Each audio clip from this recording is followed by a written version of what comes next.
En las últimas horas para preparar esta conversación con usted, hablé con varios directivos de EPS y encontré algo que me llamó la atención. Me pareció que más que temores por la reforma, ellos temen es la posibilidad de llegar vivos a esa reforma. Dicen que el gobierno les debe sumas billonarias desde el año 2020 y que a pesar de que existen las apropiaciones en el Ministerio de Hacienda para pagarles, ustedes no les han pagado. ¿Por qué? Vuelvo y te insisto, Daniel, y esto ya se ha hablado con ellos. El ADRES debe 2.6 billones. Ellos deben 16.6. O sea, Pero, también hay sí, que tener de en cuenta deuda eso. corriente y todo, pero es que usted la Y tiene vencida desde 2020. O sea, está resultando usted peor paga que ellos. lo que le estamos diciendo es, no, pero es que lo tiene vencido el gobierno de Iván Duque, Sí, porque sí, aquí sí, vamos sí. a pagar las De deudas del acuerdo, pero es que gobierno de usted es Iván la dueña de Duque. la billetera ahora. Tiene Pero la eso plata en el lo que Ministerio de vamos a Hacienda y superar no les gira. es que lo que dicen Daniel es que al gobierno de Gustavo Petro quiere destruir el sistema. No, el gobierno. Ahora, 2.6 billones, y claramente se les dijo, en la adición presupuestal, y esto es un tema de Hacienda, nosotros no podemos girar eso sin que eso esté aprobado en la adición presupuestal que va a aprobar el Congreso de la República. Estos recursos se van a incluir en la adición presupuestal, pero la mayoría de recursos de la salud, estos son unos recursos que se llaman de presupuestos máximos, Daniel, que es como Sí. el no POS, esos tratamientos y tecnologías, pero el grueso de los recursos de la salud se pagan ex ante. Se pagaron antes.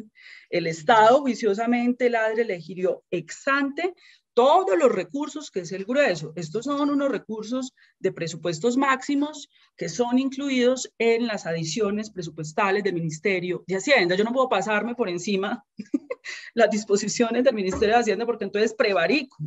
Y aparte de esto, Alguno de ellos tiene la impresión de que lo que pasa es que ustedes quieren debilitarlos y llevarlos a la bancarrota para que cuando llegue la reforma ya no haya necesidad de hacer mucho porque ya los actores han muerto por inanición.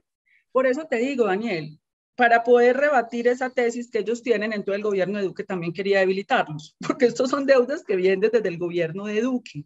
Estos son deudas que siempre el sistema paga ex post. Ahora, yo no he hecho ninguna modificación de las regulaciones actuales que hay, ninguna. La modificación que nosotros proponemos lo vamos a proponer en el escenario democrático y el escenario democrático del Congreso del que va a decidir, pero en este momento estamos funcionando bajo las reglas del juego que dejó el anterior gobierno. Sí, pero hay reglas de juego que se podrían mejorar. Por ejemplo, ayer le oí a un directivo hablar de una asimetría de riesgos. Él dice que el gobierno, que usted, señora ministra, podría reordenar el sector sin aumentar los costos, simplemente redistribuyendo el valor de la unidad de captación, pagando un poco más por los pacientes de alto riesgo y un poco menos por los de bajo riesgo. ¿Eso es posible? Mira, yo te cuento una cosa, Daniel. Yo estoy de acuerdo con eso de la UPC, pero te cuento una cosa. Mira cómo se calcula la UPC en Colombia.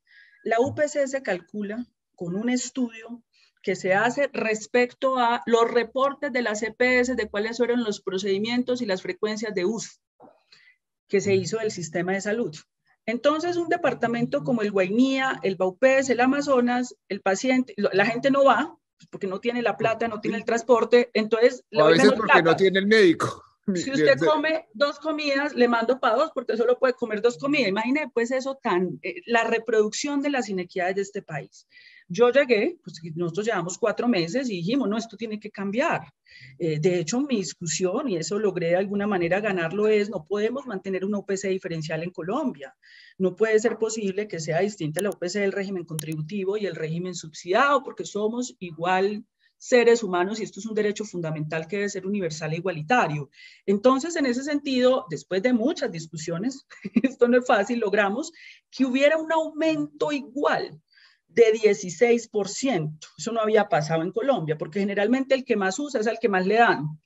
Y nosotros necesitamos dar más en estos departamentos, aumentar más la UPC en la zona dispersa, porque allá es más costoso el servicio, porque me va a costar más el especialista, porque el especialista, yo tengo que tener unos incentivos, pero además, mira Daniel lo que pasó en este sistema.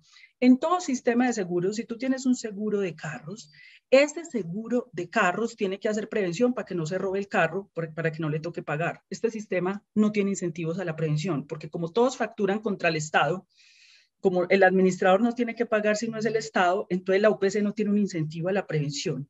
Eso hace una forma de financiación muy perversa, que también la reforma pretende modificar esa forma de financiación para que los recursos sean distribuidos de manera equitativa y haya un reconocimiento. Por ejemplo, mira, Daniel, por ejemplo, en este sistema de salud no son viables las camas de pediatría ni las camas de las maternas. Imagínense, pues, no son viables financieramente. Eso es imposible en un Estado social y democrático de derecho. Entonces, lo que nosotros pretendemos es recalcular la UPC con incentivos. Una parte importante se va a ir para prevención. Nosotros aspiramos que a 10 años, de acuerdo a los cálculos y proyecciones económicas que estamos haciendo con el DNP, nosotros podamos tener el 27% de los recursos de la salud en el nivel primario y preventivo. Eso no ocurre de un día para otro, porque tienes que formar el personal, tienes que ir avanzando en las zonas rurales, motivar a los médicos que se vayan para allá, que hacer unos cambios en la UPC para que haya más plata en esas zonas, en esa Colombia profunda. Todo eso es de lo que estamos hablando en la reforma. Señora ministra, en su concepto, ¿hay algunas EPS buenas que merecen adaptarse y sobrevivir? Es que el problema es sistémico. En estos días hablaba con yo he hablado mucho eso con ellos. Mire, es que esto es un derecho fundamental, Daniel, entonces nosotros no podemos fragmentar a la población. No, a este le fue bien. El problema es sistémico, Daniel. Un oligopolio no funciona, ellos mismos lo han reconocido. Doctora Corcho, si usted nos manda esta gente, nos quebramos. Es sistémico y nosotros tenemos que pensar es de manera sistémica. Porque en un sistema, si una de las partes no funciona, el todo no funciona. Por eso nosotros estamos proponiendo, esto es una alternativa basada en los mejores sistemas de salud del mundo, que reconoce los acumulados y las capacidades del sector privado, de lo público, que construye sobre lo construido. Tenemos el acompañamiento de la Organización Mundial de la Salud, que han tenido experiencias en transiciones de otros sistemas y evoluciones, lo queremos hacer con responsabilidad. Tenemos toda la disposición, Daniel, que cuando se conozca el articulado hayan comentarios, venga, mejor así, hagámoslo así. Es decir, pongámonos por encima de la pugnacidad política. Es la vida lo que está en juego aquí en Colombia. En el propio gabinete ministerial ha existido cierta controversia grande por la reforma. ¿Qué le han dicho sus colegas, el ministro de Educación Alejandro Gaviria, que ocupó hace unos años la cartera de Salud, y la ministra de Agricultura Cecilia López, que fue directora del Seguro Social?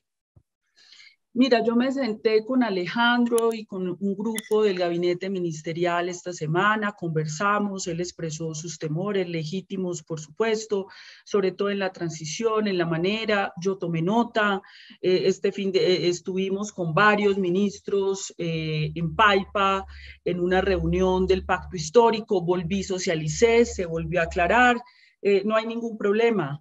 Todas las preocupaciones que tenga Alejandro Gaviria como ministro serán consideradas porque pueden ser válidas, los temores tienen que ser resueltos, porque esto tiene que ver con la vida de los colombianos, insisto, y aquí no puede haber improvisación. Y en eso estamos yendo de manera muy cauta y de manera muy clara en plantear una transición donde ningún colombiano, Daniel, ningún colombiano en estos cambios, en esta evolución del sistema de salud, se va a quedar sin la protección financiera, sin que se paguen sus tratamientos, sin que lo atiendan. Eso sí tiene que garantizarse.